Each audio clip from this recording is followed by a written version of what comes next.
Hi, everyone.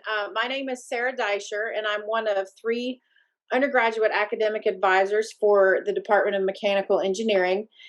First, I'd like to welcome you to our info session today. And second, I want to let you know that the format we're going to take today is I'm going to start a video that has been recorded by several different people talking about different areas within, what is mechanical engineering? What are the courses like? We have a section about the nuclear engineering minor. And then we also have a section at the very end about probably the thing that's most interesting to students is the hands-on learning and senior design projects. Once that video ends, we will all come back live. There will be about 4 or 5 of us folks that you can have some Q&A time with. So first, I'm going to share my screen with you, and we're going to run this video that was prepared for you today. Good afternoon. My name is Clint Dancy. I'm the Associate Department Head for Undergraduate Studies in the Department of Mechanical Engineering here at Virginia Tech.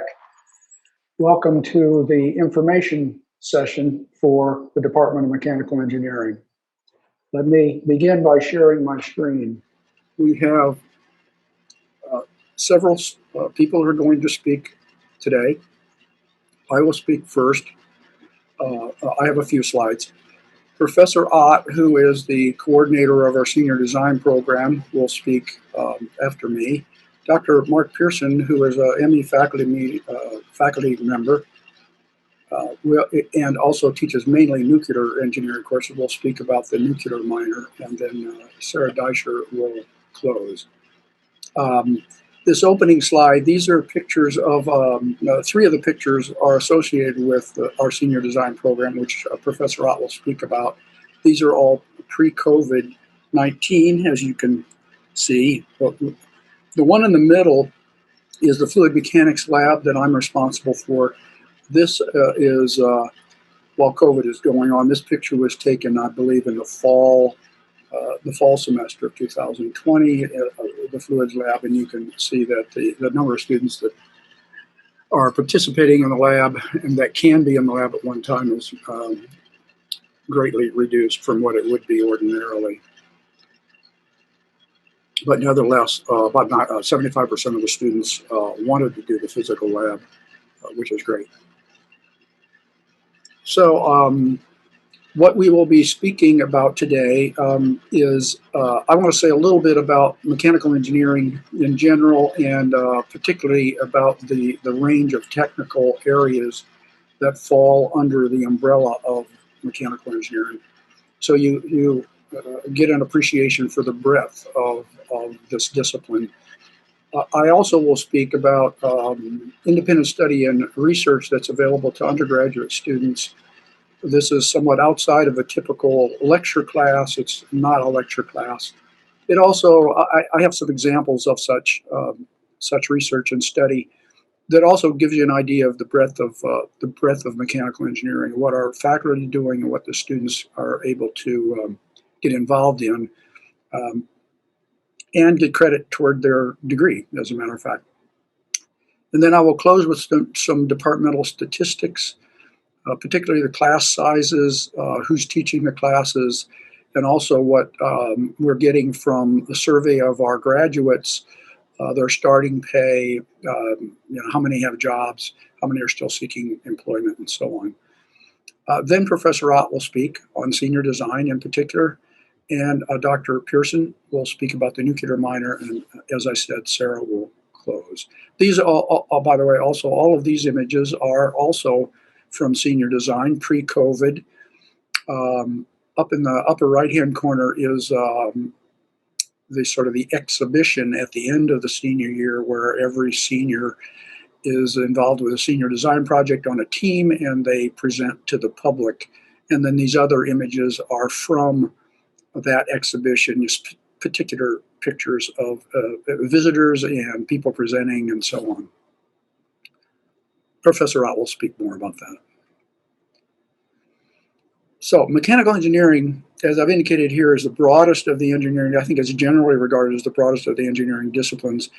And to give you an idea of what that means is, this slide these areas that you see here, these different colored areas, columns of topics and areas of specialization are mainly intended for the graduate students and for researchers. They're called our thrust areas. So you can see each color is a different thrust area. The bio, micro, and nano systems and so on is a thrust area. But I thought this slide was relevant because this shows all the different aspects and technical areas that mechanical engineering is associated with, which mechanical engineers are associated with, because every faculty member in the department is a mechanical engineer. They maybe have another degree as well, but they're all mechanical engineers, and we work in one or more of these areas. I'm associated with energy engineering and science, but there are other faculty that are associated maybe with more than one of these areas. And with some of these different topics in it. So you can see the first list in any particular thrust area, the first list is primarily sort of general in nature. For example, in the energy engineering and science column, the green column, aerodynamics, combustion, fire dynamics, thermodynamics, fluid mechanics, heat transfer, those are very general topics. And then down below those in italics is more specifics that faculty are involved with: energy storage, battery storage of energy, propulsion, renewable energy, and so on, turbo machinery. So we have faculty involved in all of those things, and this applies to all of these thrust areas. The very popular ones, of course, right now are robotics, autonomous, and dynamical systems. And you can see what's included in that thrust area: acoustics and noise, dynamics, kinematics, multi-body dynamics, controls, vibrations, and then some of the specifics that people are involved in. Way at the bottom, mechanics, tire research, vehicle dynamics, smart structures, actuators, robotics, energy harvesting, and so on. So as I said, faculty, all these images here are from our program. These aren't file things downloaded from the internet. These are our people. Now you can see in the lower right, autonomous vehicle is very popular, of course. Now, the other thing that I've indicated here, this is for those of you who you're really not sure what engineering is about or which engineering discipline you're in. Maybe you're not even sure if you want to go into engineering. You're maybe more interested in one of the sciences. If you haven't found this site already, it's careercornerstone.org. This is a website that's not affiliated with Virginia Tech or the Department of Mechanical Engineering in any way, but it's a terrific site. It gives you information on every one of the engineering disciplines as well as some of the sciences. They interview engineers in these different disciplines. They give you information on, in general, what those types of engineers do. And as I said, they interview them. They give you some information on starting salaries and so on, and the types of courses and programs you typically would take to achieve that. As I said in the introduction, I also want to say a little bit about undergraduate research and independent study. We have scores of these projects every semester offered by different faculty, and students enroll in them. These are not lecture courses. This is outside of the typical lecture course format. These are more hands-on. They aren't all experimental and hands-on. Some of them may be analysis oriented, but it's under the guidance of a faculty member and maybe a graduate student or two that's working with the faculty member, where you are involved in research or independent study. Some of these are associated with senior design projects. You might get involved in the senior design before you're a senior, and you might be working with them and get credit in this way. Others are outside of senior design, and they are purely research studies that a faculty member is interested in. And you, by the way, you can get credit toward your degree by doing one of these. If you're a junior or senior, you can get involved in one of these if you're a sophomore, but you can't get technical elective credit for it toward your degree. But as a junior and senior, you can. And so I've just listed a few of these so you can see what kind of research is going on. It also gives you a feel for how broad mechanical engineering is in general. Here's one on nuclear storage tasks. Professor Duarte is in the nuclear area. ME faculty member, but in the nuclear area. And then Dr. Beckham's more in the bio side, bacterial enabled at the very bottom, right? Bacterial enabled autonomous drug delivery systems.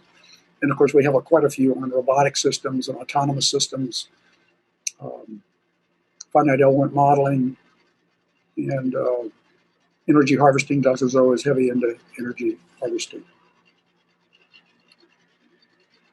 We do have, and I want to point this out, we do have two new majors in mechanical engineering. So everybody will get a degree in mechanical engineering, a bachelor's of science in mechanical engineering when you complete the program. But you can, within the generic degree, obtain particular majors. And at this point, we have two such majors, robotics and mechatronics and automotive engineering. For these majors, most students, there's a whole set of courses that every student, regardless of what major they're in, if to get the ME degree, you need to take. That basically runs through nearly the entire junior year. There are a few courses in the junior year that these majors take that the general degree major do not necessarily take. And those are what you see here, the ECE 3254 industrial electronics. Both of these majors require that, whereas the general degree doesn't require something else. And the CS programming course is required by both of these majors. But then in addition, let's take, for example, the robotics and mechatronics major, you would take, in order to satisfy this major, you would take these courses that I've indicated there, robotics and automation course, or mechatronics course, or robotics laboratory course, and then a particular technical elective that is from a list of acceptable technical electives for this major. If you're in the generic degree and not in one of these majors, you will also be taking courses that are regarded as technical electives, and you have a much broader, wider group of selection of courses you can take, whereas in these majors, you have less flexibility because you need to take particular courses to satisfy the major. For automotive engineering, you can see what it is. There is a course called automotive engineering, and then there's another course called vehicle control, and then there is a list of technical electives that will satisfy a major. The automotive engineering has a little bit more flexibility. There's two technical electives you can select from the list, whereas the robotics and mechatronics only has one. You also have to, your senior design project also has to be relevant to the major. So these are opportunities for students within the ME degree. You have to be an ME student in the ME program in order to select these majors. And this is my last slide. I want to say a little bit about our courses. You need to know this. We are a large department. We have a lot of faculty, but we have a lot of students. It is not uncommon. It's fairly typical for our required courses in particular. Let's say, for example, thermodynamics or fluid mechanics or controls, to have 60, maybe as many as 75 students in a section taught by a faculty member. This does not include the laboratory sections. They tend to be smaller, and many of our technical electives also tend to be smaller than this as well. The largest is the design course lecture that could be up to 400 students. We have another laboratory course that's usually split in two, but those are also large lectures with well over 100 students in one of those lectures. The smallest tends to be one of the senior design teams. You might be working with a faculty member and just have 5 team members along with yourself. The overwhelming majority of our courses are taught by tenure or tenure track faculty. Just last year, only 2 sections out of about 140 were taught by instructors, hired instructors or graduate students. This does not include the labs or recitation sections, which are predominantly run by graduate students.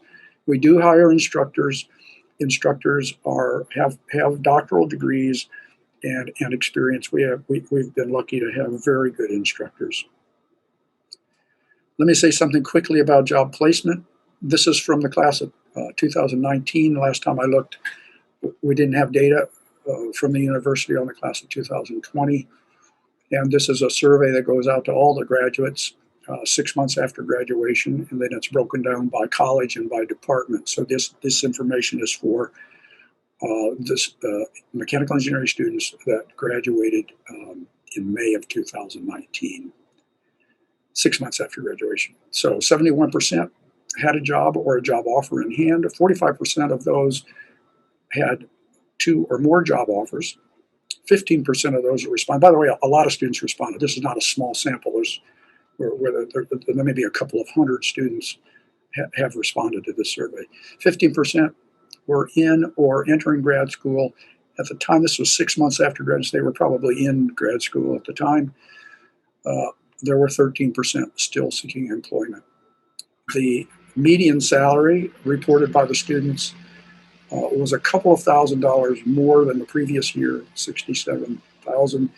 Um, and these numbers, like 71% plus 15%, 86%, those are fairly typical over the last few years of either having a job or being in graduate school, somewhere in the high 80% range total for those two categories, sometimes into the 90% range. But it is not uncommon for there to be nine up to 12 or 13% still seeking employment 6 months after graduation. To give you an idea of the range of companies that hire our graduates, this is also from Career Services, who provided these statistics, by the way. The students, when they respond, are asked if they have a job, who they're working for at the time, and I've sort of taken a subset of them and put them in this little box here to indicate the different companies where are.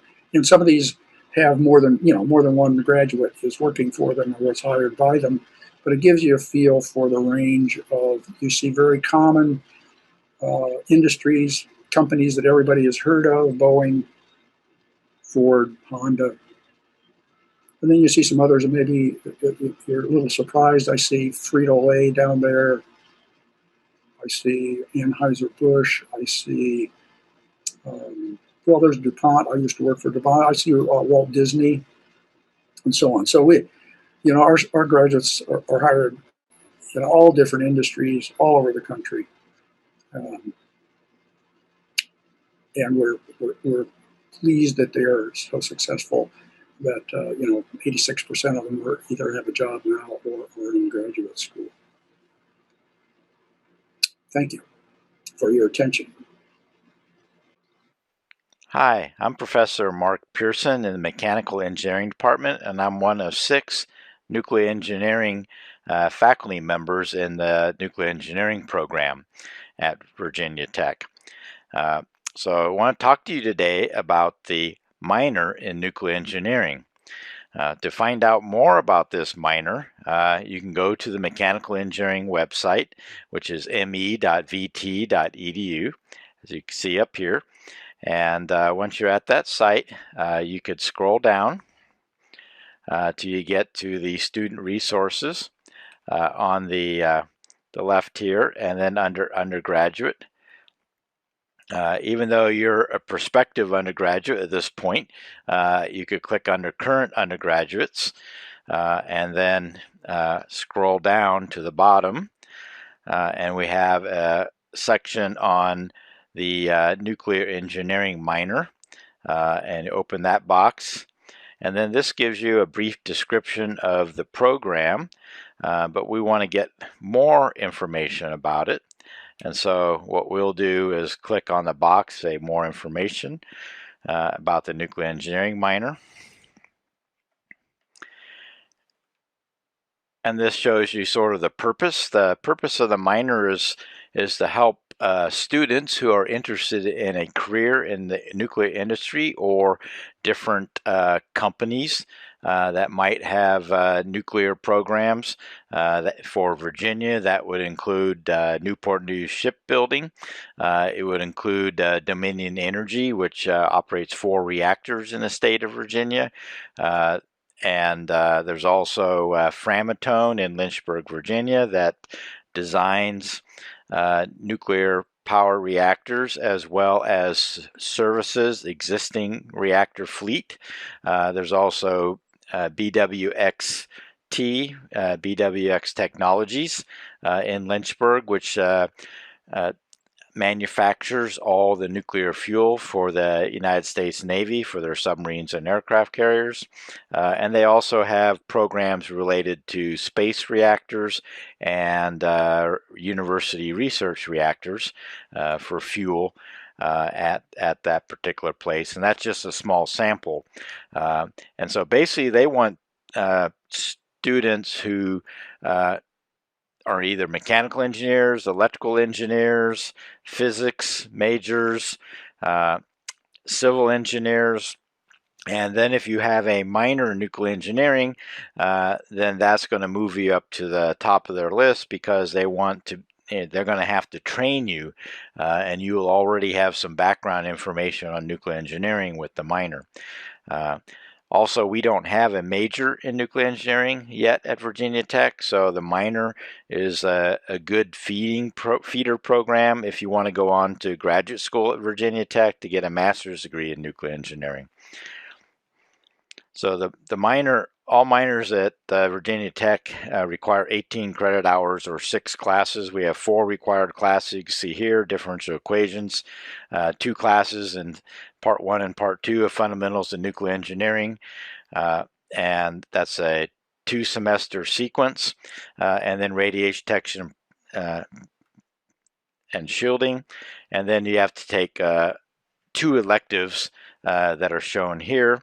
And typically most students wouldn't sign up for the minor until near the end of their freshman year. There's an open window period where they also sign up for their major, and that's usually around the first week of May to the second week of May. Usually a 2 to 3 week window where students could sign up for the minor. So this would be something a student would consider during their first year at Virginia Tech, and the minor is open to all eligible students that could meet the curriculum requirements, which are typically all majors in the College of Science and all majors in the College of Engineering. We do get a lot of physics majors, even nanoscience majors from the College of Science, as well as almost 2/3 or more of the majors in the College of Engineering.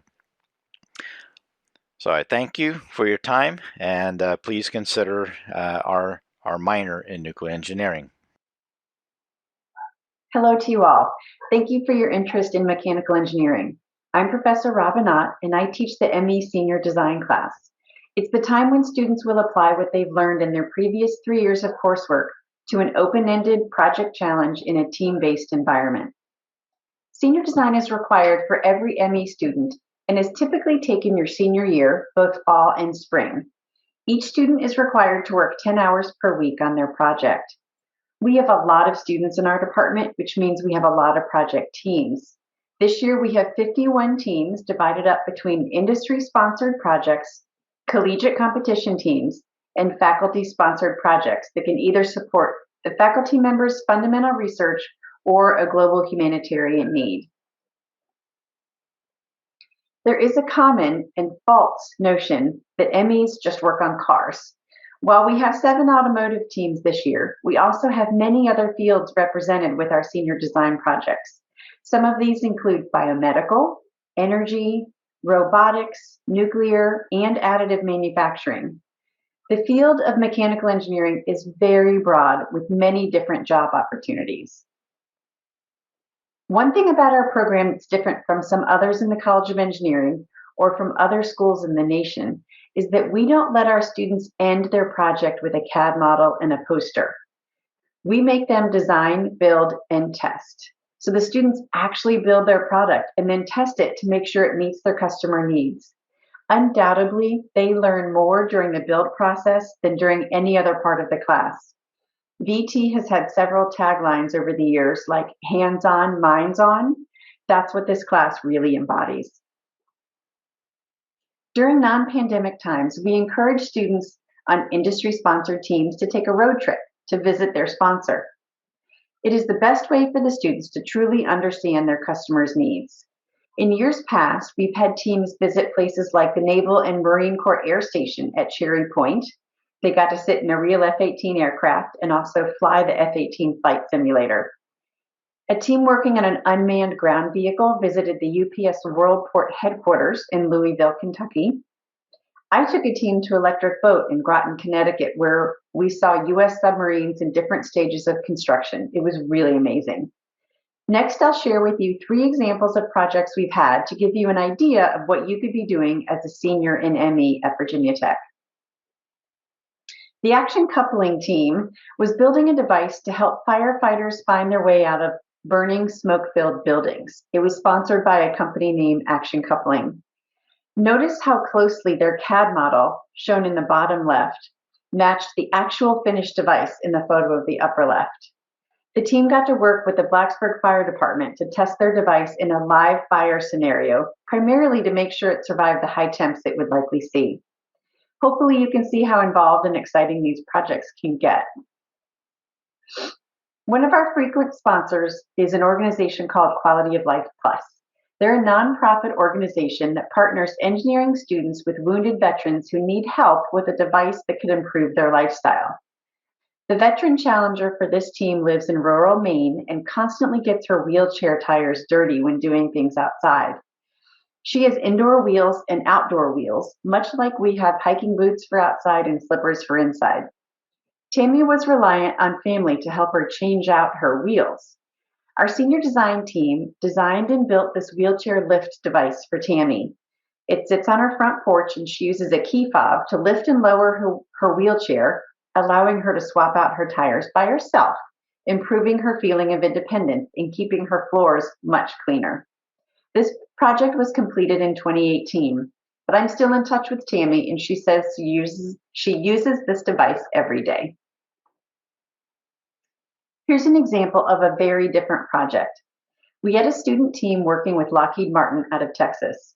They wanted the team to build a platform that could automatically raise and lower the payload deck of this autonomous SMSS vehicle for potential use by the Army. The team facilitator came to me one afternoon and said, "This might be a crazy question, but could we ask Lockheed if they could send a vehicle to us so we could work on installing it directly?" I agreed that it was a crazy question, but said it never hurts to ask. So we called our contact there and they agreed to put a vehicle on a truck and they shipped it to Blacksburg. We shipped the completed vehicle back to Lockheed when the project was over. The students learned a tremendous amount about mechanical design and hydraulics, including how to clean up spilled hydraulic fluid while working on this project. And I think they had a bit of fun too. I have a dedicated machine shop and makerspace for the ME senior design students. It's about 3,100 square feet of equipment and workbenches. The equipment includes 2 3-axis mills, a lathe, laser cutter, CNC 3D router, multiple bandsaws, drill presses, solder stations, you name it, we probably have it. The workbenches are reserved for teams that are industry sponsored. Other teams work in the labs of their faculty advisors or in the WARE lab if they are on competition teams. Over the past 6 years, our students have participated on senior design teams with over 30 different industry partners, as you can see here. Some companies do it for the solid engineering solutions provided by the teams, while others use senior design as a recruiting tool. We routinely have companies hire students from their project teams. A few years ago, one sponsor hired half of the students on their design team. Part of the industry participation requirements is that an engineer from the company participate in weekly video conferences with the student teams. The close collaboration of the teams with the industry engineer gives the students an inside look at what companies are dealing with every day, which is often very different from the questions they might hear from their faculty advisors. At the end of each spring semester, we have the ME Senior Design Expo, where all of the teams come together to present their final product to a larger audience. They each have a table to display their product and a poster explaining their design, build, test process. They are judged by industry engineers and faculty, and awards are given for Best Poster, Most Innovative and Creative Design, and Best Overall Design. This event typically sees about 1,000 people and is an impressive display of the students' talents and their breadth of knowledge. I will leave you with a video from one of the QL Plus teams from a few years ago. Making a video documenting the full 9-month process is a class requirement. And as you can see from this one, it's a fun assignment too. Hi, my name is Dawn Halfacre. I'm a retired Army captain. I was serving in Iraq back in 2004 and was injured by a rocket-propelled grenade that came through my vehicle when I was on a patrol and lost my arm. And I really like to work out, and I am a fitness enthusiast, and so my challenge is we're looking for a device that will help me kind of work out and do some training. Bring Sally down, let's done start, gotta tell the ground. Bring Sally up, I bring Sally down, let's done start, gotta tell the ground. Bring Sally up, I bring Sally down, let's done start, gotta tell the ground. Bring Sally up, I bring Sally down, let's done start, gotta tell the ground. Bring Sally up, I bring Sally down, let's done start, gotta tell the ground. Bring Sally up, bring Sally down, let's done start, gotta tell the ground. Bring Sally up, bring Sally down, let's done start, gotta tell the ground. Bring Sally up, bring Sally down, let's done start, gotta tell the ground. Oh, Miss Lucy dead and gone, left me here to weep and moan. Bring Sally up, bring Sally down, let's done start, gotta tell the ground. Sally up, bring Sally down, let's done start, gotta tell the ground. Sally up, bring Sally down, let's done start, gotta tell the ground. Sally up, bring Sally down, let's done start, gotta tell the ground. Sally up, bring Sally down, let's done start, gotta tell the ground. Oh, Miss Lucy dead and gone, left me here to weep and moan. Sally up, bring Sally down, let's done start, gotta tell the ground. Sally up, bring Sally down, let's done start, gotta tell the ground. Sally up, bring Sally down, let's done start, gotta tell the ground. Sally up, bring Sally down, let's done start, gotta tell the ground. Sally up, bring Sally down, let's done start, gotta tell the ground. Oh, Miss Lucy dead and gone, left me here to weep and moan. Bring Sally up, bring Sally down, let's done start, gotta tell the ground. Bring Sally up, bring Sally down, let's done start, gotta tell the ground. Sally up, bring Sally down, let's done start, gotta tell the ground. Sally up, bring Sally down, let's done start. Thanks for taking some time to learn about senior design in mechanical engineering. Okay, now it's time to open the floor up to questions that any of you might have. You've got joining us today, there's 3 undergraduate advisors, myself, Sarah Deisher, Linda Vick is another, and Heather Wedby is the 3rd academic advisor. And also joining us today is Dr. Clint Dancy, who is the associate department head, and Dr. Mark Pearson, who is the head of the nuclear engineering program. I'll start this off with one of the biggest questions that I get. How many students are in mechanical engineering? And I can answer that question for you. We graduate right around 400 students every year. So that gives us a total of about 12 to 1,300 because there are students, they come to us as sophomores. The first year in engineering is always general engineering, and then the students will change their major at the end of their freshman year. So they join us as sophomores. Does the mechatronics program include robotics and AI? So yes, the robotics and mechatronics major does include mechatronics. It does include introduction into AI. I don't know a lot about it. I don't know if there's anyone else here who knows a little bit more about how much AI is involved. I believe that would be an elective for the major. But I think the question was, does it include robotics? The actual major is called mechatronics and robotics. So there will be robotics courses involved also. Yeah, and I think the AI, like Sarah said, if right now there's just an introductory course that may expand. I'm not sure. Dr. Kamendra may be interested in that as well. Okay, another question that we have is, what would it consist of to take, since we're talking about robotics and the robotics, mechatronics, and the automotive engineering majors, would it be difficult to double major in both? Can you do both? Is it considered a double major? Heather, if you want to answer that one, help yourself. Yeah, technically you can double major in both robotics and mechatronics and the automotive major. The difficulty comes in the fall semester of a student's senior year. They'll have too many classes to take past a full student schedule. So you're basically guaranteeing an extended graduation time if you double major. You also would have to identify a senior design project that matched both majors, because each one wants the senior design project to satisfy particulars of the major. And so that's not to say there might not be senior design project that you could take that would satisfy both majors, but that would be something you would have to make sure was being achieved, or otherwise you'd have to do 2 senior design projects, which I would not recommend. So this is the difference in the 3 majors. This is unofficial draft, but the Bachelor of Science in Mechanical Engineering degree, the automotive and the robotics and mechatronics are very similar in courses up through the end of the junior year. They start breaking off in this line here, which is that second semester junior year. Both the automotive and robotics major include a programming course and an industrial electronics course.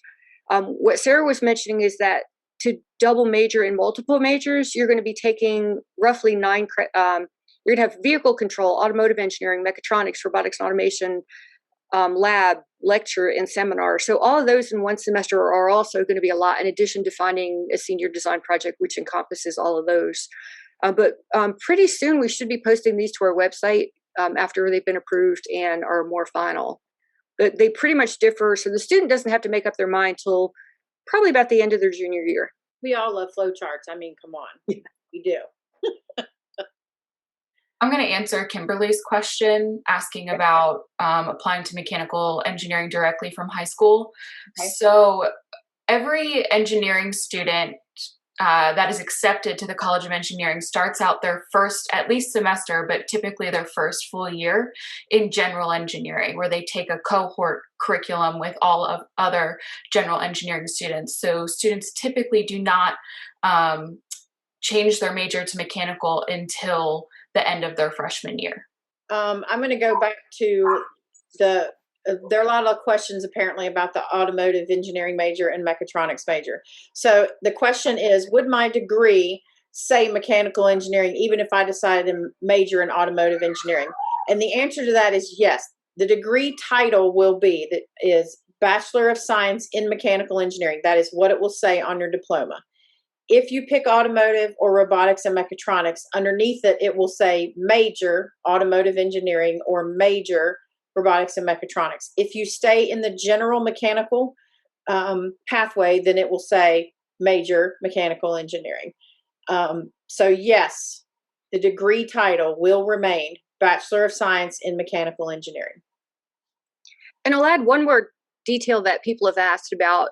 Because our BSME program is accredited by ABET, the automotive and robotics and mechatronics majors will also be accredited programs. So you will have an accredited BSME degree still. I'm interested in sports engineering. Would you recommend ME as the first major? So I'm not really sure what sports engineering you're talking about. I'm not sure if you're talking about designing of equipment used in sports. Are you talking about keeping track of injuries within that sport on an athlete? Either way, mechanical engineering is a good base for that. And the reason that I say that, just like Dr. Dancy said, mechanical engineering is the broadest of the engineering focuses. So you can branch out pretty much in any direction you want to do. if what you're asking has to do with, tracking injuries and monitoring on an athlete and trying to do some injury prevention, yes, you can do that through mechanical engineering. We have a biomedical minor, and I have a current junior, I think she is, that is what her goal is right now. If you're asking if sports engineering in regards to the equipment used within a sport, again, yes, you can do that through mechanical engineering.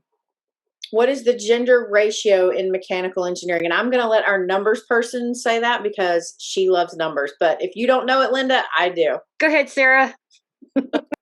So the gender ratio right now, it hovers between 18, 20, and 22% female and the rest male. And we are working very hard to make that number for females rise. But that's what it's hovering around right now. This question is, do you have a 5-year program that includes a graduate degree? Okay. So every engineering department at Virginia Tech has accelerated bachelor's, master's programs. They used to call them 5-year BSMS programs, but they were finding it was taking a little bit more than that. For students have very high grades, a 3.5 GPA, which would be like somewhere between a B and an A, like half A's, half B's. They are able to double count up to 12 credits from their undergraduate degree towards their master's degree, sort of like AP credits would work. That tends to shorten the program. I would say that if a student took full advantage of that program, they might be down to a year to year and a half. What determines most how long it takes to graduate is how well focused you are in your research. If you go down a good area, you have good advice from your faculty advisor, that tends to shorten the process. Okay, next question has to do with senior design projects. Are there other project teams for all your students? How many are there in any given year? How hard is it to join one? And are they focused on challenges from industry? So I'm going to start with, yes, there are competition and collegiate competition teams. Yes, there are. Those are also student organizations. These tend to be more focused on vehicles of various types. There's autonomous vehicles, there's underwater vehicles, and then, of course, the land vehicles. You can get involved in those projects as soon as you come to Virginia Tech, and these projects do go on through senior design and mechanical engineering. Some examples of those are Formula SAE, Bolt, the electric racing motorcycle, HEVT, the hybrid electric vehicle, Baja, which is an off-road vehicle. There's also some, and those are all mechanical engineering senior design projects as well. There's also the underwater submarine, what is it called? It's a one-man underwater submarine, and I can't ever remember the actual name of it. That is an aerospace engineering project, but it is also a student organization. So yes, there are some that you can get involved in right when you get to campus. How many projects are there in a given year? This year we have, and it was in Professor Ott's video, we have 50 senior design teams this year for the students, and we have about 386 students, I believe, graduating this semester. It will vary from year to year based on how many students we have, how many faculty-sponsored projects, and how many industry-sponsored projects. Honestly, I can't remember if she told you how many industry-sponsored ones were this year, but I think last year or the year before, there were 12 or 15 that were industry-sponsored projects. And one of the questions is, how hard is it to join one of these? I assume you're talking about the collegiate competition teams. For some, the competition is fierce because of the popularity of the project. So take, for instance, Formula SAE. They have an onboarding process, they have an application process and an interview process, and you have to submit a resume. If you're persistent and you are determined, and if you don't make it the first time and yet you're still applying and you're trying to if you're trying to garner some skills that maybe you might have been lacking the year before, they're always open to people reapplying, always. Do senior design projects have a mix of different engineering majors? Yes, we do. Those vehicle projects used to be the only ones that would have interdisciplinary projects, but just this year, we have some collaboration between 4 different departments within engineering. We are collaborating with biomedical engineering, mechanical engineering, electrical engineering, and there's one more, and I can't remember what it is. It might be material science, where they have students from each of those departments collaborating on one design project. And it was a pilot program this year. And from the feedback I've gotten thus far, it has been a very successful and very enjoyable project that these students are participating in. Do we explore all the niche areas of mechanical engineering through electives? And Linda, I'm gonna put you on the spot because you're my resident mechanical engineer. Okay. Yes, the answer is yes. We have quite a variety of electives. That would be for the student who would pick that general mechanical engineering major where you have 4 tech electives that don't have any specific requirements. Like for the automotive and robotics, the technical electives are very limited. But if you stick with the general engineering major there, you have a lot of freedom. You know, some students might use those towards a biomedical minor, others might use those towards a nuclear minor. I think for the nuclear minor, Mark, it's only 1 extra class beyond those 4 tech electives. So yeah, you can explore lots of different areas. If there's something that you want to learn about that's not a formal technical elective, you can potentially do independent study or undergraduate research with one of our faculty members and do something personalized so you can learn more too. Are there study abroad programs for engineering or just language classes? Take her away. Yeah, so study abroad in mechanical engineering is very fun. We really recommend if you're interested in studying abroad that you do a direct enroll program because mechanical engineering is closed to exchange. We're such a popular major that we don't have seats for students from other countries to sit in on our classes, so we don't have the opportunity to send our students that way. So if you do a direct enroll, it can be less expensive than doing the exchange program, and you kind of get to tailor your experience as well. The only issue you may come across is it could extend time to graduation because classes in mechanical here are offered in very specific semesters, and they may not be offered in the semester that you want to study abroad somewhere else. So some of our more common places that students study abroad are Australia, Germany. We've had students go to Spain, Sweden, and I think those are the top ones. And then there is a program when you're a freshman. I think it's called the Rising Sophomore Abroad program through general engineering, where you go to Ireland, and that's a really exciting program for students to try out too. So there's a whole office on campus dedicated to helping students study abroad. So if it's something that you're dedicated to doing and you're super interested in, we can make it work. Okay, so we often get students who are interested in Imagineering and theme park engineering. We have had students work at Disney. They do recruit at Virginia Tech. You have to be kind of careful about those programs. They'll spin something as being an engineering internship, but basically you're like a normal theme park person, and then they'll have separate seminars for the engineering majors. So it's not a whole lot different than a normal job. But we have had a lot of students work at theme parks other than Disney that are actually doing maintenance to roller coasters, all sorts of really cool things where they're actually learning a lot on the job. Is it Cherry Point or Cherry Hill? I always get those mixed up. But we have had students, Sarah, in Ohio. Cedar Point. I always get that mixed up. But we have had students do that. That has helped them a lot in those areas. We also have a theme park engineering club that was created by some mechanical engineering students so they could share their interests and help each other find opportunities. But yes, we do have people working at Disney right now that have graduated. We have some of them are working with products, safety, and things like that. So yeah. Yes. Is the senior design project unique to Virginia Tech, or is it common for other institutions to have? So I don't think senior design itself is unique to Virginia Tech. No. What is unique to Virginia Tech is the design, build, and test. There are many majors, and not just at other institutions, but also at Virginia Tech, where you have a design and test, but you do not have a build feature. As far as I know, at Virginia Tech, mechanical engineering is the only major in engineering that also has the build aspect also in senior design. And Linda, correct me if I'm wrong on that. I think some of the others do, but it might not be required for every single project.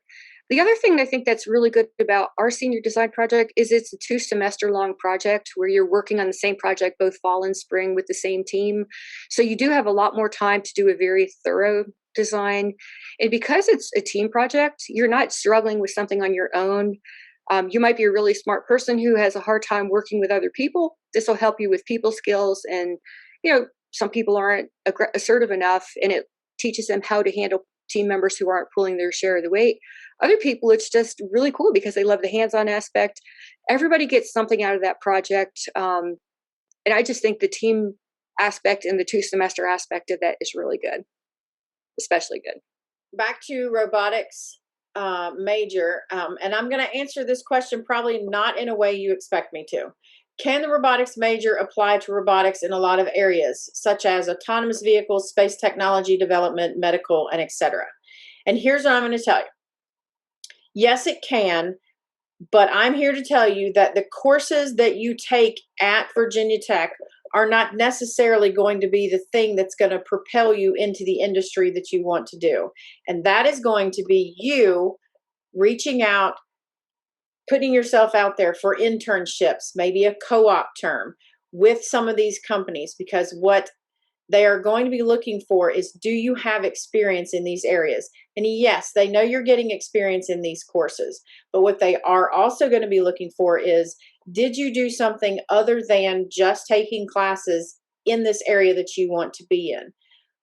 We encourage our students from the moment they get to mechanical engineering as a sophomore, every summer you need to be looking for internships. And I am very famous for dogging students and saying, hey, have you ever thought about a co-op job, which is in a fall or spring term, which opens you up to, instead of 10 to 12 weeks of work experience, it opens you up to 4 or 5 months of work experience.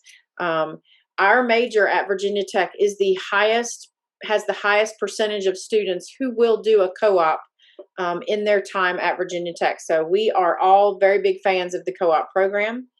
I couldn't love it more, and it's my favorite subject, and I can talk about it all day, but I won't. But I just wanted to get that out there, that yes, you can send your focus, basically with these courses that you'll be taking, because these will be fundamental courses that you're taking to give you an introduction to it. And I might add that you can specialize a little bit more into one or the other.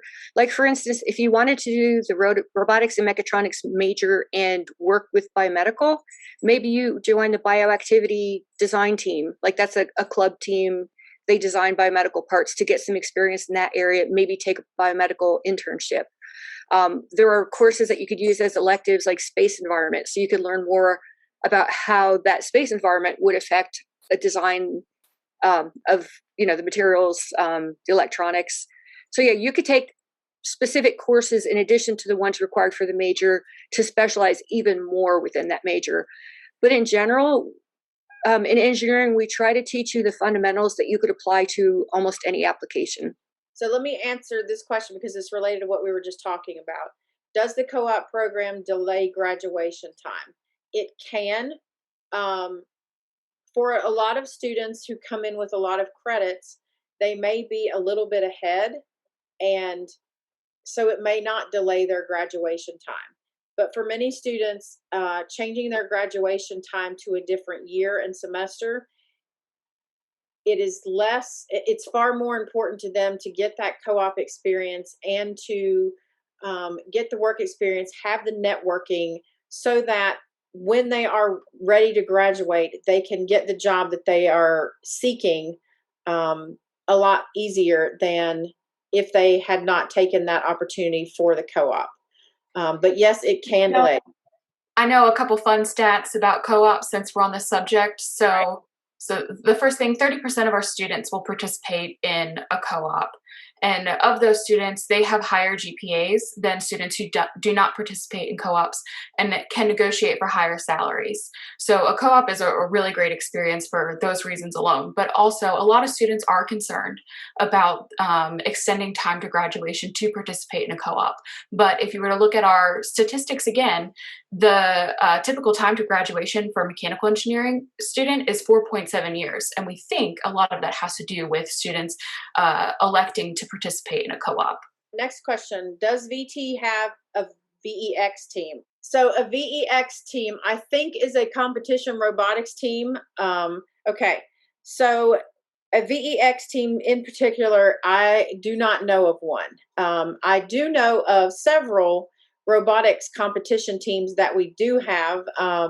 We have Astrobotics, we have Robo Grinder. That one is an international competition team. That one is a very big team, very popular team at Virginia Tech. So yes, there are some competition robotics teams that we have. I don't know that VEX is one of them, but you can look on gobblerconnect.vt.edu and it will tell you every single student organization that we have. And if there is a team, they are most likely also a student organization. Okay, I'll answer this next one only because I know from personal experience. For engineering medical devices and prosthetics, would it be better to major in mechanical or biomedical engineering? A lot of that depends on exactly what you are looking for. So let me take prosthetics as an example because I have 3 students that I know that have pursued that or are currently pursuing that right now. Prosthetics is if you are a person who wants to make prosthetics, if you are the one who wants to design them, put them together, and fit them on a person, it's not actually engineering. There is actually a whole other program. It's a technician program that is pretty intense, and there aren't many of them around the country. I cannot remember exactly how many of them there are, but that person is the one who is doing the down and dirty nitty gritty. They are designing the project. They are putting it together. They are trying it on. They are testing it on patients. Now, I have one student right now who's currently a senior. He has a prosthetic. He's interested in going into prosthetics. He is not as interested in the actual making of the device. He is interested in the manufacturing of the device at a higher level. And he became interested in this because his device comes from overseas, and there aren't many places in the US that have mass production of these prosthetics. None of this stuff is stuff that I knew. This is stuff that he told me and that he found out. So what he's doing now in his senior year, he's applying to prosthetics programs across the country. I know there's one, excuse me, in Illinois. There used to be one at Georgia Tech. That one ended a year ago. And there's a couple other places that he's applying to. So what he's done is he's done the mechanical engineering undergraduate degree.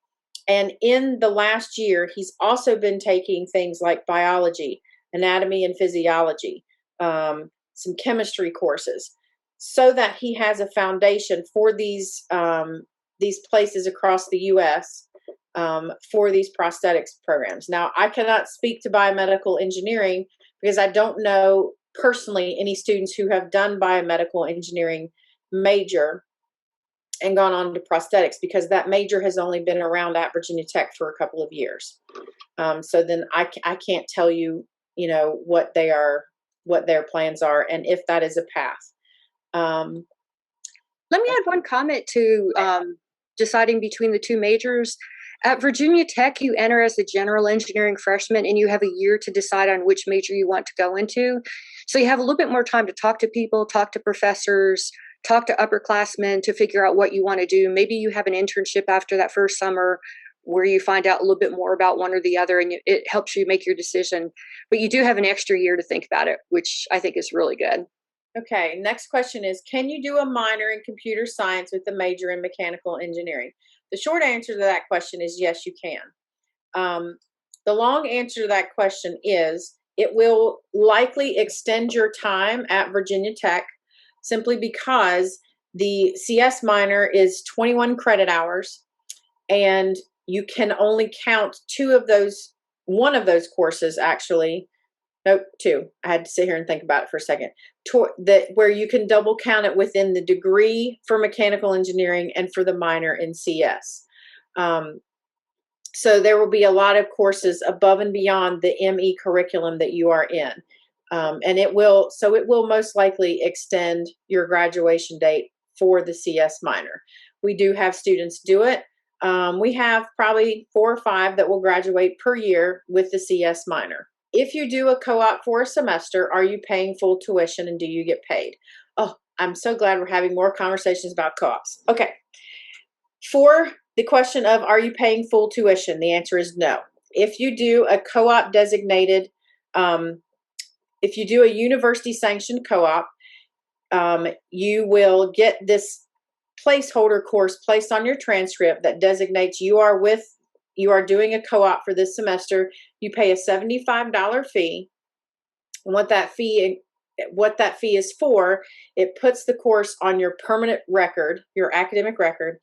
It holds you as a full-time student. So if you have federal loans, scholarships, grants, those are deferred to the next term, and you are still viewed as a full-time student.